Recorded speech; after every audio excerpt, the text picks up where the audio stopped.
कोकणातील प्रत्येक घडामोडींचे लाईव्ह अपडेट पाहण्यासाठी आताच कोकण कट्टा लाईव्हच्या सोशल मीडियाच्या सर्व प्लॅटफॉर्मला लाईक, फॉलो आणि सबस्क्राईब करा। कोकणामधील सर्वात मोठा उत्सव मानला जातो। उद्यापासून सुरू होणाऱ्या गणेश उत्सवासाठी रत्नागिरी जिल्हा पोलीस दलाने जय्यत तयारी केलेली आहे।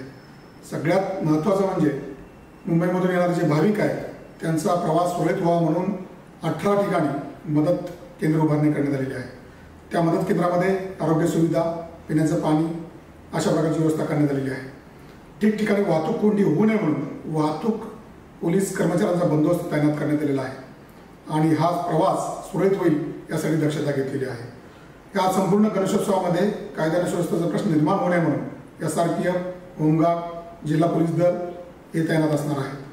ह्या कालावधीमध्ये आपण सर्वत्र गणेश मंडळांच्या बैठका घेण्यात आलेल्या आहेत, शांतता समितीच्या सदस्यांच्या बैठका घेण्यात आलेल्या आहेत आणि सर्वांना शांतता आणि सुव्यवस्थेने बंदोबस्त त्याचबरोबर हा उत्सव अत्यंत उत्साहात पार पडावा याबद्दलचं आवाहन सर्वांना करण्यात आलेलं आहे। या निमित्तानं मी जिल्हा पोलीस अधीक्षक म्हणून रत्नागिरी जिल्ह्यातील सर्व लोकांना गणेशोत्सवाच्या खूप साऱ्या हार्दिक शुभेच्छा देतो। धन्यवाद।